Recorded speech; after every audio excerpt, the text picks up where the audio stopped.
Okay. Good evening everyone. अभी हम discuss करने वाले हैं आपका जो लास्ट टेस्ट हुआ था चरक चिकित्सा, राइट?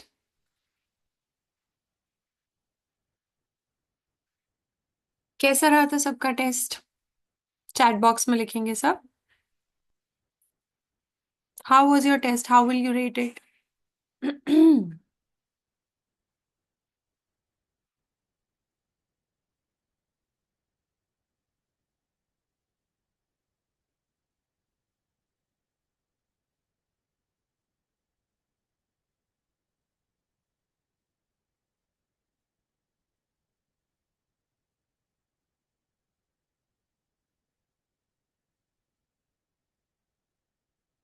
Not good.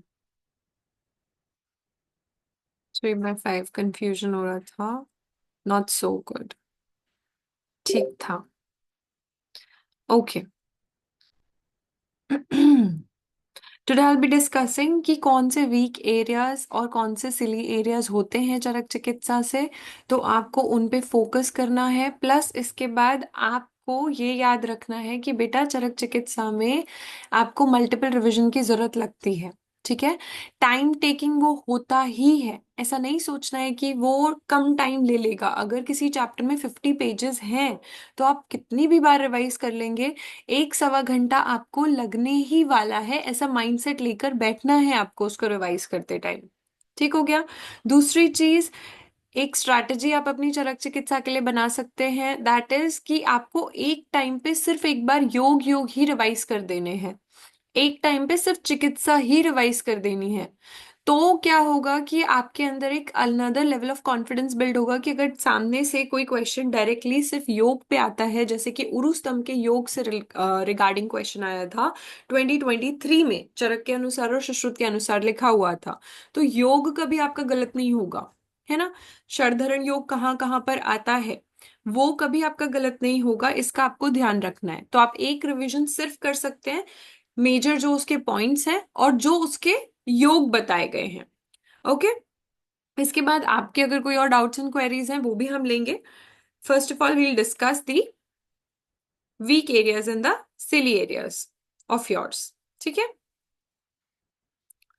सो आपने पेपर किस तरीके से सॉल्व किया, जो मैं हर बार आपसे पूछती हूँ, मैं इस बार भी आपसे यही पूछूंगी कि पेपर सॉल्व करते टाइम किन किन लोगों ने ब्लैंक शीट लेकर बैठे थे, किन किन लोगों ने शॉर्ट शॉर्ट आंसर को पहले राउंड में कंप्लीट किया और उसके बाद 50-50 को उन्होंने कहीं मार्क करके शीट पे रखा था कि मेरे को फर्स्ट इंटरफेस में इसका आंसर ये लग रहा था।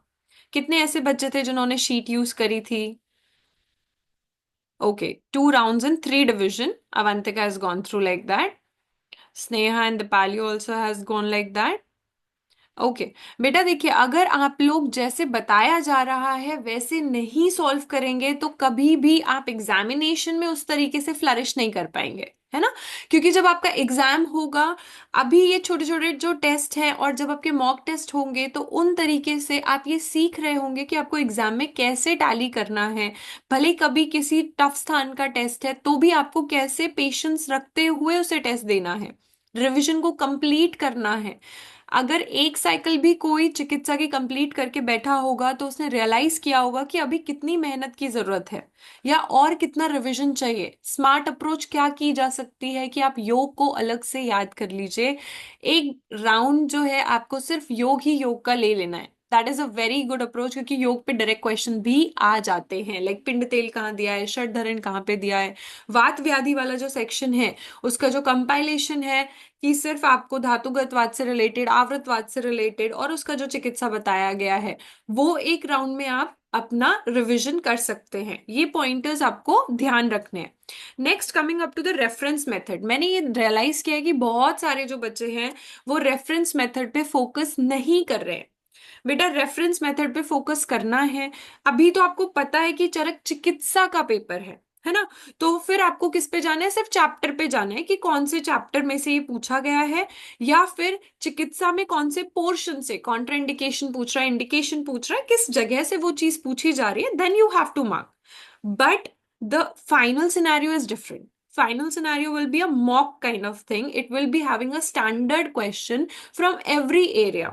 Okay, 25% from Charak, 25% from Sushrut, then लगभग 10% फ्रॉम योर वाग्भट, देन उसके बाद वो सप्लीमेंटेड होगा विद योर रस शास्त्र, वैशज कल्पना, all the things will be supplemented over there. At that time you have to take care of this thing कि मुझे, जब आप इस तरीके से काम करते हैं उस टाइम आपको ये बहुत अच्छे से ध्यान रखना है कि आपको रेफरेंस पे जाना है।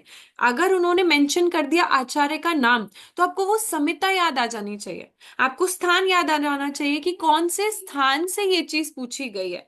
This is called a revert revision back technique. Revert revision back technique में क्या होता है, आपने जो चीज जहां से पढ़ी है वो कितनी आपको इम्प्रिंट हो रही है। आपने सुना होगा बहुत सारे टॉपर्स को कहते हुए, वो बोलते हैं कि हमको वो पेज, वो लाइन भी याद आ रही होती है कि कहाँ पे वो लिखा हुआ था। दैट गिव्स द श्योरिटी कि हाँ, मैं आंसर जो टिक कर रही हूँ वो 100% श्योर है, क्योंकि मैंने इसको संहिता में वहां पर पढ़ा था, या मैंने अपने नोट्स में इसको वहां पर पढ़ा था। तो that is a very good mind exercise. इस माइंड एक्सरसाइज को आपको फॉलो करना ही है। Your revert revision back technique will actually give you 100% confidence.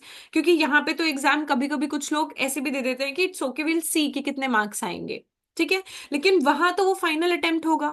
जब आप रिवर्ट रेफरेंस बैक टेक्निक जो आपका है उसको यूज करते हैं, यू ऑलवेज हैड दैट 100% वाली श्योरिटी कि नहीं यार, मैंने 80 क्वेश्चन अगर किए तो वो 80 क्वेश्चन मुझे रेफरेंस से याद आए थे कि मैंने कहाँ पढ़ा हुआ है।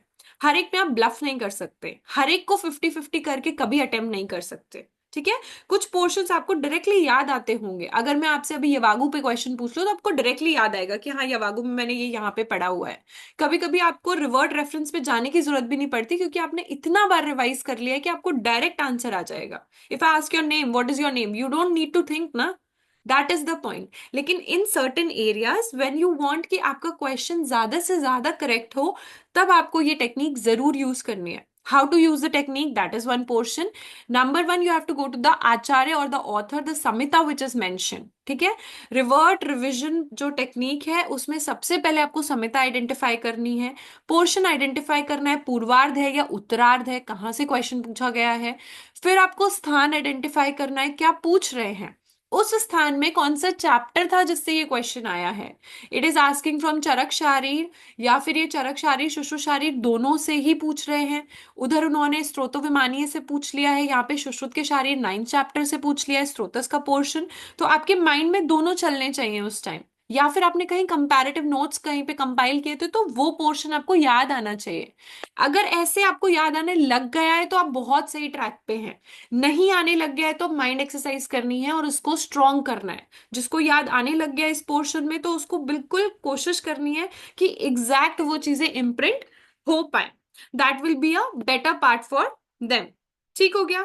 तो ये आज का आपका सबसे इंपॉर्टेंट होमवर्क रहेगा कि आपको पेपर को उसी स्टैंडर्ड स्टाइल में सॉल्व करना है, एक वाइट ब्लैंक शीट लेकर 50-50 में जो आपका फर्स्ट इंटरफेस में आपको आंसर लगता है वो जरूर लिख लेना है उस टाइम पे क्वेश्चन नंबर के साथ। And then you have to move forward further in the reference method. Please go back and check in to your mind exercise कि आपको रिवर्ट रेफरेंस मेथड या रिवर्ट रिविजन मेथड से क्या क्या चीजें समझ में आती हैं, ठीक है। तो आपको ये चीज बहुत अच्छे से ध्यान रखनी है। सो दिस वॉज अबाउट कि हमें पेपर कैसे सॉल्व करना है बच्चे। ये बहुत बड़ा डिफरेंस क्रिएट करता है अगर आप अपना पेपर एक मैनुअली अच्छे तरीके से सॉल्व करते हैं। Now we will talking about the weak areas. Weak areas जो आए और जहां से फ्रीक्वेंटली क्वेश्चन भी बहुत बार और बार बार पूछा जाता है रिपीटेडली, वो है ज्वर, कुष्ठ, उन्माद एंड अपस्मार। ये वाले एरिया में I would like to highlight कि ज्वर में बेटा कॉन्ट्राइंडिकेशंस नहीं भूलने हैं आपको। यवागु कब देना है, घृत कब देना है, वो वाला पोर्शन जितना इंपॉर्टेंट है उतना ही इंपॉर्टेंट आपको पोर्शन है जितना विषम ज्वर का दिया गया है। उसके बारे में भी जो चिकित्सा दी गई है वो बहुत अच्छे से याद होनी चाहिए। कहाँ पटोल यूज होता है, जो क्वाथ बताए हैं डिफरेंट टाइप ऑफ, वो याद होना चाहिए। चाहे कितना भी बड़ा ज्वर चैप्टर हो, बट ज्वर चैप्टर का इंपॉर्टेंस बहुत ज्यादा है। एज आई ऑलवेज से, चिकित्सा स्थान 1 to 10 तो कभी भी गलत नहीं होना चाहिए। 1 to 10 के क्वेश्चंस बिल्कुल सही होने चाहिए। एंड रिगार्डिंग अ डाउट जो आया था रसायन अध्याय के रिगार्डिंग, बेटा रसायन में आपको अगर ये लगता है कि हम लास्ट में कर ले 1 to 10 के स्लॉट में, लेकिन करना जरूर है। उसमें अगर उन्होंने डायरेक्टली कभी पूछ लिया कि ब्रह्म रसायन में क्या रेशो होता है, या फिर उन्होंने कोई कोटेशन देके कोई क्वेश्चन पूछा, तो वो गलत नहीं होना चाहिए, क्योंकि वो फर्स्ट चैप्टर ऑफ दैट उत्तरार्ध है। तो जो सबसे आगे होता है उसकी प्रायोरिटी भी होती है। भले रिसेंट ईयर्स में कम क्वेश्चंस पूछे गए हैं वहां से, बट छोड़ के नहीं जाना है। वाजीकरण में जो लास्ट चैप्टर है उसमें जहां शुक्र से रिलेटेड पॉइंट्स बताए हैं वो छोड़ के नहीं जाने, उस पर क्वेश्चन आ चुका है 2022 में। ठीक है, तो शुक्र के लक्षण, शुक्र के गुण से रिलेटेड जो पॉइंट्स बताए गए हैं वो जरूर वहां से याद करने हैं। रिगार्डिंग कुष्ठ बचे, इसमें आपको बहुत सारी परेशानी धातुगत कुष्ठ में अगर आती है तो उसको मल्टीपल रिवीजन करना है, प्लस आपको उसके लिए कुछ ना कुछ निमोनिक बना लेना है, ताकि वो आपको याद रहे कि कहाँ पे कंडू आती है, कहाँ पे जैसे चर्मदल से रिलेटेड अलग अलग पॉइंट्स हैं। ठीक है, तो आपको याद रखना है कि स्त्राव किस में हो रहा है, पीड़िका किस में आ गई है, ठीक है, दद्रु में क्या है।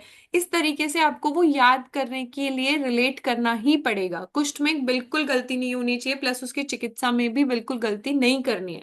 उन्माद अपस्मार में ऐसा देखा जाता है कि बच्चे क्या है, जो उसका चिकित्सा सिद्धांत है, जो उसके टाइप्स है, जो उसका निदान का पोर्शन है, और जो लक्षण दिए गए हैं उनमें कंफ्यूज हो रहे हैं। ठीक है, चिकित्सा निदान लक्षण से रिलेटेड पॉइंट जो है वो गलत नहीं करने हैं। जब भी उन्माद अपस्मार पढ़ना है, भले ही 2 बार रिवाइज कर लो, लेकिन उसको गलत नहीं करना है। अपस्मार का चिकित्सा सिद्धांत तो बहुत बार पूछा गया है। तैरावृता नाम करके जो स्टार्ट होता है आपका, है ना, उन्माद के लिए अलग चिकित्सा सारी बताई गई है। उनके जो योग हैं वो भी इंपॉर्टेंट है, प्लस उनके योग से रिलेटेड जैसे बालकों के लिए बहुत अच्छा योग बताया गया है एक उसमें, है ना। तो वो चीजें आपको नहीं भूलनी है, वो डायरेक्ट क्वेश्चंस आते हैं। ठीक हो गया। नेक्स्ट कमिंग अप टू उदर रोग, ग्रहणी, हिक्का, काश, श्वास। उदर रोग में मैंने पहले भी बोला हुआ है, जो बच्चे रेगुलर बैच में है आपको टेबल बनाना है, और टेबल से पहले रिवाइज करके फिर समिता से रिवाइज करना है।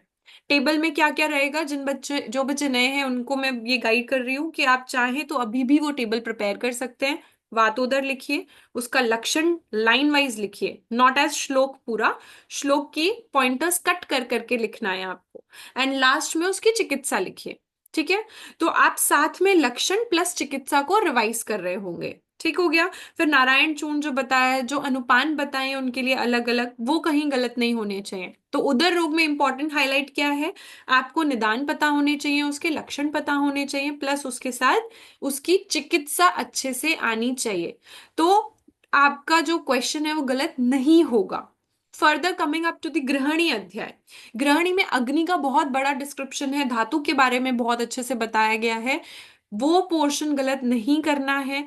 प्लस उसके बाद गृहिणी का जो सामान्य लक्षण बताया है बच्चे, वो तो बहुत सारे लोगों ने गलत करते हैं, तो वो नहीं गलत करना है। गृहिणी का सामान्य लक्षण गलत नहीं होना चाहिए। ठीक है, कब वहां पे दुग्ध देना है, कब घृत देना है, वो पोर्शंस भी गलत नहीं होने चाहिए, that is also important. Coming up to Hikka Shwasa, the star of the 11 to 20 portion जब हम करते हैं चरक चिकित्सा का, वो हिक्का काश्वास है। हिक्का काश्वास में कभी भी लक्षण से गलती नहीं होनी चाहिए। ठीक है, रक्त नेत्रता कहाँ पे आता है, जो भी उसके फीचर्स बताए गए हैं वो गलत नहीं होने चाहिए, क्योंकि वो बेसिक है। अगर वो आपका गलत होता है तो आप रैंक में बहुत पीछे चले जाएंगे। ठीक है, उसको हर कैंडिडेट बहुत अच्छे से पढ़ के बैठता है, और आपको भी वो अपना स्ट्रॉन्ग पोर्शन रखना है, जिसमें मैं कहूंगी तमक श्वास से रिलेटेड कोई भी पॉइंट गलत नहीं होना चाहिए। संतमक क्या है, प्रथमक क्या है, भले ही 2 बार और पढ़ लीजिए जाके।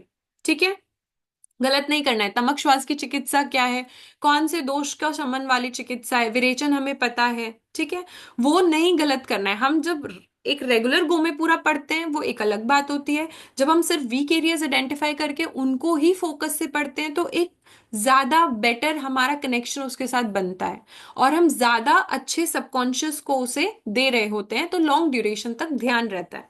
जो वीक एरियाज में बता रही हूँ, अगर आप इन्हें डेफिनेटली रिवाइज कर लेते हैं, अपने 3 दिन लगा के भी धीरे धीरे करके, कि आज मैं 1 नंबर वाले रिवाइज कर लेती हूँ, फिर 2 नंबर वाले चैप्टर्स रिवाइज एक बार और कर लूंगी, और फिर 3 नंबर पे जो लिखा हुआ है वो रिवाइज कर लूंगी, तो आपका जो इंटरफेस होगा, और आप देखेंगे लॉन्ग रन में जब पूरे चरक का टेस्ट होगा, यू विल फाइंड आउट कि आप बहुत स्ट्रांग हैं इसमें, क्योंकि आपको याद आएगा कि मैंने एक बार एग्जाम के लिए याद किया, फिर मैंने आइडेंटिफाई किया weak area, and revert revision में मैंने दोबारा से इसको रिवाइज कर लिया। कमिंग अप टू विष, वात व्याधि एंड योनि व्यापन। एज आई ऑलवेज से, विष वाला कंटेंट में आपको गुण अच्छे से याद रखने हैं। विष के जो चिकित्सा के पोर्शन में बताए गए हैं कि हाँ भाई इतने उसके उपक्रम होते हैं, उसका फर्स्ट लास्ट उपक्रम एटलीस्ट अच्छे से याद रखना है। और विष में स्थावर जांगम विष के फीचर्स क्या होते हैं वो याद रखने हैं, गर्विश क्या है याद रखना है। प्लस विष का जो गुण है वो किसकी वजह से है, कौन से गुण से कौन सा दोष प्राधान्य हो रहा है वो याद रखना है। एंड द चिकित्सा, अगर इतना भी आप विष में अच्छे से करते हैं that is more than enough. And इसके अलावा जो कंपाइल नोट्स भी मैंने प्रोवाइड किए थे हमारे बच्चों को, वो वाले भी एक बार आप गो थ्रू कर सकते हैं। That is only given in to the Samhita, कि तक्षक विष का क्या होता है, शिरोगत विष चला गया तो क्या हो जाएगा वहां पे, वृश्चिक दंश में कौन सा हम करते हैं, प्लस जो जो श्व है उसके लिए बताया है, त्रिदोष प्रकोप हो जाता है उसमें, उसके क्या लक्षण बताए गए हैं, ये आपको एक बार याद रखना है। आमाशय गत विष, पक्वाशय गत विष, ये सब आपके टिप्स पे रहने चाहिए। आपने इतनी बार पढ़ दिया गया हो कि कोई भी अगर आपसे पूछे रक्त बिंदु किस में होती है तो आपको पता होना चाहिए, पांडु किस में आता है, आमाशयगत में या पक्वाशयगत में, तो आपको डायरेक्टली आंसर आना चाहिए। ठीक हो गया। फिर जो तीन विष की कैटेगरीज बताई हैं, दर्विकर, मंडलिनी एंड राजीमान, इससे रिलेटेड अगर कोई पॉइंट आया है तो आपका डायरेक्टली करेक्ट होना चाहिए। ठीक हो गया। नेक्स्ट आते हैं वात व्याधि पे। वात व्याधि is the most important chapter, जहां से हर साल क्वेश्चन आता है, हर साल क्वेश्चन आता है इससे, कैसे भी करके the touch that portion at least. Okay. तो वात व्याधि के कॉन्सेप्ट में कोष्ठगत वात क्या लक्षण है, क्या चिकित्सा है, ठीक है, संधिगत वात क्या लक्षण है, क्या चिकित्सा है, अर्दित और इन सब के जो चिकित्सा सिद्धांत बताएं वो भी नहीं भूलने हैं। गृध्रसी का क्या चिकित्सा सिद्धांत है, अर्दित का क्या चिकित्सा सिद्धांत है, ठीक है, वो आपको डायरेक्टली याद होने चाहिए, उनके साथ कोई भी कॉम्प्रोमाइज नहीं करना है। प्लस आवृतवाद पे बहुत टाइम से क्वेश्चन नहीं पूछा गया है ना, जैसे गर्भाशयगत वाद पे तो क्वेश्चन 2022 में ही आया था। ओके, 23 में भी वात व्याधि से क्वेश्चन आया है, हो सकता है इस बार आवृतवाद पे वो क्वेश्चन पूछ ले। ठीक हो गया।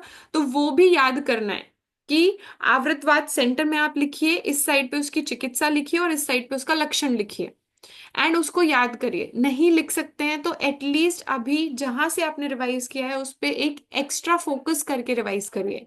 वात व्याधि बहुत ज्यादा मार्क्स देने वाला और स्कोरिंग एरिया है, क्योंकि वो हमें पता है, ये जहां पे मैंने ये सारी चीजें लिखी है ना, ये वो एरियाज हैं जो हमें पता है। अगर इसके बावजूद आप एग्जाम में जाकर इन एरियाज में लैक कर रहे हैं तो वो आपकी गलती है कि आपने दोबारा से क्यों नहीं पढ़ा और अच्छे से फोकस देकर क्यों नहीं पढ़ा, इसके बावजूद कि बोला गया था, है ना। अगर कल को गृहिणी से एक क्वेश्चन आ जाता है, आपसे वो नहीं बनता पेपर में, या फिर आप 50-50 रहते हैं, तो आपको याद आएगी ना ये पोर्शन कि मैम ने बोला था कि गृहिणी अच्छे से पढ़ लो। तो जो मैं यहाँ पे वीक एरियाज में आपको पिछले 2 क्लासेस 3 क्लासेस में हाईलाइट कर चुकी हूँ, उनको आपको ऐसे समझना है कि ये तो पढ़ना ही है, यहां से गलत नहीं होना चाहिए। सेम इज फॉर योनि व्यापद। योनि व्यापद का लक्षण बहुत इंपॉर्टेंट है, चिकित्सा बहुत इंपॉर्टेंट है, पिछली बार भी पूछी गई है और उससे लास्ट टाइम भी पूछी गई है। ठीक है, जो श्वेत प्रदर वाला पोर्शन उसमें दिया गया है उससे रिलेटेड चिकित्सा, प्लस हिंस्त्रा कल कहाँ पे यूज किया जाता है, वातज में क्या है, पित्तज में क्या है, कफज योनि व्यापद में क्या रहता है, वो वाला पोर्शन। एंड जो उसके बाद स्तन्य से रिलेटेड पोर्शन उन्होंने दिया है कि गुरु अगर होगा तो क्या होगा, पित्त की वृद्धि वाले जो लक्षण दिए हैं, क्या क्या उसमें डिजीज हो जाती है बालक में, हृदय रोग किस में मिलेगा, ये पोर्शन आपका बिल्कुल रेडी रहना चाहिए। ठीक है, इतने चैप्टर्स में कोई भी कमी नहीं आनी चाहिए, क्योंकि बेटा अगर इसमें से मान लो आपके 2 क्वेश्चन भी आ गए, 2 क्वेश्चन का मतलब आपके 8 मार्क्स वहां पे आपको मिल रहे हैं, अगर वो आपने एक भी गलत किया तो आप 15 रैंक पीछे जा रहे हैं, ये 100% श्योर है। ठीक हो गया, क्योंकि ये वो पोर्शन है जो हर किसी का स्ट्रांग होता है, आपका भी स्ट्रांग होगा नो डाउट, बट इसको इतना पक्का कर लेना है कि आपसे कभी भी कोई क्वेश्चन पूछा जाए ना उदर रोग से, आपसे डायरेक्टली पूछ लिया जाए कि वो ट्रायड किस में मिलता है, कौन सा उदर रोग है, बदगुदोदर है या प्लीहोदर है, तो आपको डायरेक्ट आंसर आना चाहिए। निदान में दिया है वो 3 ट्रायड होते हैं, उसकी वजह से वो उदर रोग होता है ना, कौन सी वायु होती है उसमें विशिएटेड, तो वो आपको डायरेक्ट याद आना चाहिए। अभी भी जिनको याद आ रहा है वेरी गुड, जैसे नहीं आ रहा है आप एक बार जब फिर से पढ़ेंगे तो आपको याद आएगा ये। ठीक हो गया, इनको नोट डाउन कर लेना है। ज्वर, कुष्ठ, उन्माद, अपस्मार, उदर रोग, ग्रहणी, हिक्का, काश्वास, विष, वात व्याधि एंड योनि व्यापद। इसके अलावा सबके डिफरेंट डिफरेंट वीक एरियाज हो सकते हैं, जिसमें उन चैप्टर्स में उन्हें डर लगता है या फिर उनको पढ़ने में ऐसा लगता है कि बार बार रिवाइज करते हैं तभी कंप्लीट होते हैं। So there is no issue for the 26 chapter. I will say Udavarta अच्छे से कर लीजिए, उसमें जो हृदय रोग का पोर्शन दिया है और जो मूत्रकृत से रिलेटेड पोर्शन दिया है उतना आप करेंगे चलेगा, प्लस आप उसमें से महामायुर्घृत, मायुर्घृत, उससे रिलेटेड जो पोर्शन दिया है सिर्फ उतना कि कौन सा घृत दिया हुआ है, कालक चूर्ण, पीतक चूर्ण किस में लिया जाता है, इंडिकेशंस याद करिए, उतने में काम हो जाएगा फॉर दी चरक चिकित्सा 26 चैप्टर, त्रिमर्मी अध्याय। Correct. Now moving forward to the highlights. Highlights में ये कहूंगी, जिन लोगों का चिकित्सा स्थान अभी भी बहुत वीक है, जिन्होंने मुश्किल से 2 बार ही चिकित्सा स्थान पढ़ा है या 3 मैक्सिमम, उन लोगों के लिए आपको याद रखना है कि आपको चैप्टर 1 से चैप्टर 11 शतशीर्ण तक बहुत स्ट्रांग करना है। नंबर 1 पे ये लिखा हुआ है और ये स्टार्टिंग के चैप्टर्स है, ये आपके सबसे स्ट्रांग पार्ट होने चाहिए। इसमें आप वाजीकरण में लास्ट चैप्टर्स अच्छे से करिए, योग अच्छे से पढ़िए उसके, और एक बार सिर्फ कि कितने किसमें मेंशन किए हैं, है ना, 12 8 12 15 से रिलेटेड जो पॉइंट्स हैं और टोटल कितने होते हैं। पर उसके अलावा रिमेनिंग, चाहे ज्वर है, रक्तपित्त है, प्रमेह है, कुष्ठ है ना, गुल्म है, ये आपको बहुत अच्छे से याद होने चाहिए। Gulma is also one of the most important chapters, लेकिन उसमें गलतियां कम मिली हैं लोगों की, इसलिए नॉट हाईलाइटेड येट। ये आपका सबसे बड़ा स्कोर कार्ड इन्हेंसर है, क्योंकि एक एग्जामिनर जब एग्जाम में पेपर सेट करता है, तो वो जब स्टार्टिंग ऑफ द बुक खोलता है तो उसे लगता है कि हर बच्चे ने एटलीस्ट स्टार्टिंग के 10 चैप्टर तो अच्छे से पढ़े ही होंगे। ठीक है। और उसमें से इंपॉर्टेंट पोर्शंस भी निकल के आ रहे हैं, जैसे ज्वर वाला चैप्टर मैंने बताया, कुष्ठ मैंने बताया, इवन गुल्म इज देयर, राइट। तो ये आपका स्कोर कार्ड इन्हेंसर है, प्लस यहां से बेसिक क्वेश्चन आएगा तो वो गलत नहीं होना चाहिए। नेक्स्ट इज, सेकंड आपके लिए आता है chapter number 13, 15, 16, 17, 18, 19, 23, 24, 28, 29 and 30। 27 number chapter भी आपको इसमें ऐड करना है। ये 24 की जगह 27 होना चाहिए। ओके, 27 इज उरुस्तम, 28 इज वात व्याधि, वातरक्त एंड द योनि व्यापक अध्याय। हियर बाय दिस इज उदर रोग, दिस इज ग्रहणी, देन हिक्का श्वास काश से रिलेटेड। हिक्का श्वास काश में तो पूर्व रूप इतने गलत कर देते हैं आप लोग, कहाँ पे कषायता आएगी, कहाँ पे आटोप आएगा, वो गलत नहीं करना है बेटा। अभी भी जिनका ये गलत हो रहा है, रेगुलर बैच में तो मैंने बहुत अच्छे से उनको बताया है कि कैसे उसको याद रखना है, उनमें भी कुछ बच्चे ऐसे हैं जो गलत कर रहे हैं अभी भी। नहीं करना है उसको गलत, बिल्कुल नहीं करना है। उसके पूर्व रूप पे ही क्वेश्चन सबसे ज्यादा पूछा जाता है और लक्षण पे। ठीक है, वो ध्यान रखना है। और 27 उरुस्तम अध्याय इज ऑल्सो इंपॉर्टेंट, भले ही वो छोटा चैप्टर हो, ऐसे ही शतशीर्ण इंपॉर्टेंट है। इन दोनों से क्वेश्चन उठ के आ जाते हैं डायरेक्टली। तो पूर्व रूप, लक्षण, निदान और योग, ये 4 चीजें आपकी किसी भी पोर्शन से गलत नहीं होनी चाहिए। ठीक है। योग को मैंने बोला आप अलग से पढ़िए एक बार, एक गो दीजिए, एटलीस्ट थोड़ा सा टाइम लगेगा, आपको लगेगा योग ही योग पढ़ते जा रहे हैं, बट आपको वो पोर्शन क्लियर होते जाएगा। एक बार आपने योग पढ़े उरुस्तम के, एक बार आंख बंद करके रिवाइज कर लीजिए कि क्या क्या है, सांगेष्ट आदि चूर्ण है वहां पे, है ना, षडधरण योग है, ये है, ये है, ये है, दैट दैट इज इट। सैन्यवादी जो बताया गया है वो सारे पोर्शंस आपने याद कर लिए, आंख बंद करके एक बार बोल लिया, तो आपको श्योरिटी हो जाएगी, अगली बार आप भूलेंगे नहीं उनको। ठीक हो गया। इसका स्क्रीनशॉट भी आप ले सकते हैं, दिस इज वेरी इंपॉर्टेंट, ये पोर्शंस गलत नहीं होने चाहिए फ्रॉम दी चिकित्सा। ठीक है। बच्चे फलश्रुति बहुत अच्छे से करनी है, मात्रा से पोर्शन बहुत कम पूछा जाता है योग से, that I can say. Okay, मात्रा से बहुत कम पोर्शन पूछा जाता है, मात्रा आपको याद करनी है। तो जो रसायन में बताइए कि 1100 पल ये है, 6 पल ये है ना, घृत इतना आता है, वंशलोचन इतना पड़ा हुआ है, वो जरूर याद रखना है आपको। यहाँ पर कि कोल प्रमाण गुटिका बन रही है या कोल अस्थि जैसी है, ऐसी बहुत सारी चीजें दी हुई है, आई नो। एक गो में रीड जरूर करिए, बट जितना याद रहता है उतना ही रखिए। बहुत ज्यादा स्ट्रेस देना है तो फलश्रुति पे, और वो योग किस डिजीज का है बेटा, हम क्या करते हैं, हम पूरा योग याद कर लेते हैं, उसकी फलश्रुति भी हमें याद हो जाती है, और कोल अस्थि जैसी है क्या है वो भी हम याद कर लेते हैं। कभी कभी हम यही भूल जाते हैं मेन पेपर में कि वो किस में पढ़ा था मैंने, है ना। अगर पिंड तेल में बोल रही हूँ तो वात्रक याद आना चाहिए आपको। ठीक है। सेंधवादी तेल की बात हो रही है, सेंधवादी चूर्ण की बात हो रही है, ये आपको याद आने चाहिए कहाँ पे पड़ा। मधुकासव अगर मैं बोल रही हूँ, यू शुड नो कि वो कहाँ पर है, कफ पित्त शामक है। ठीक हो गया, दैट इज ऑल्सो इम्पोर्टेंट।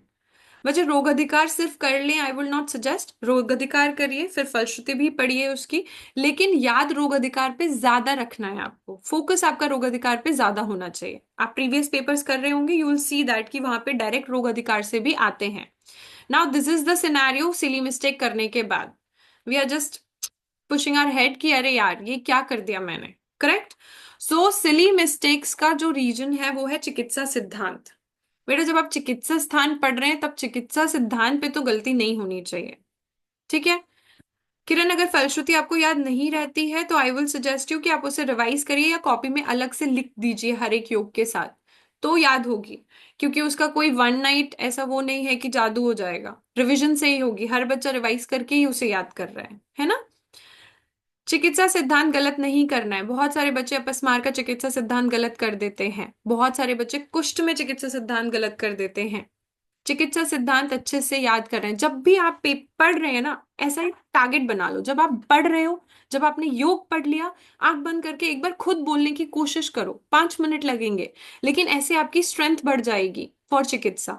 जब चिकित्सा सिद्धांत का पोर्शन आ गया आपके उसमें कि हाँ ये चिकित्सा सिद्धांत बताया, स्नेहन के बाद वहां पे लंघन कराना है और ये कराना है, तो SLR वो याद कर लिया आपने, आंख बंद करके एक बार बोल दिया कि मैं कास्ट चैप्टर पढ़ रही हूँ, उसमें ये चिकित्सा आया है शतज कास्ट के लिए, तो आपके सबकॉन्शियस में वो चला जाएगा। वरना आप एक गो में पढ़ते जाते हैं, जा रहा है कुछ ऊपर भी जा रहा है, ऐसे चलता चलता जाता है। तो कुछ चीजों में लाइमलाइट और हाईलाइट कर लीजिए कि जैसे ही चिकित्सा सिद्धांत आएगा I will be more active. Okay, if you will be more active you will be more productive, simple as that. Same is for योग एंड लक्षण, as I said, silly mistake में आप लोगों ने बहुत हिक्का श्वास कास के लक्षण ऐसे एक दूसरे में गड़बड़ किए हैं, तो वो नहीं करने। फॉर तमक श्वास एंड इट्स चिकित्सा दिस इज वेरी इंपॉर्टेंट। संतमक, प्रतमक, तमक श्वास के निदान कौन सी ऋतु में हो रहा है, प्रागवात है, प्रवात है, क्या लिखा है, प्लीज अच्छे से पढ़िए उस पोर्शन को, लास्ट लाइन में ही दिया है ऑफ द श्लोका। एंड वात व्याधि, इनमें सिली मिस्टेक का कोई भी स्कोप नहीं होना चाहिए। ठीक है, सिली मिस्टेक करेंगे आपकी रैंक सफर करेगी। डन। सो आपका चिकित्सा सिद्धांत आप पर डिपेंड करता है, and as I always say in every session the conclusion is always review your test once again. Please check out कि आपने कौन से क्वेश्चंस गलत किए और क्यों किए। क्या आप उसके स्थान तक पहुंच पाए थे, क्या आप उसके कंटेंट तक पहुंच पाए थे जहां से वो पूछा गया है। Identify your weak areas and silly areas, as we said आपको भी कस्टमाइज अपने आइडेंटिफाई करने हैं, क्योंकि हर बच्चे का पोटेंशियल अलग होता है। Okay, revise them with repeated cycle. Take half an hour, take 1 an hour, extra time लग रहा है तो लगने दीजिए, लेकिन दीजिए उसे टाइम, तभी आप उस पे कमांड लेकर आ पाएंगे। नहीं तो एंड रिजल्ट क्या होगा, हमने टेस्ट दिया, हमने कंक्लूजन भी देख लिया, लेकिन हमने उस पे कुछ भी काम नहीं किया।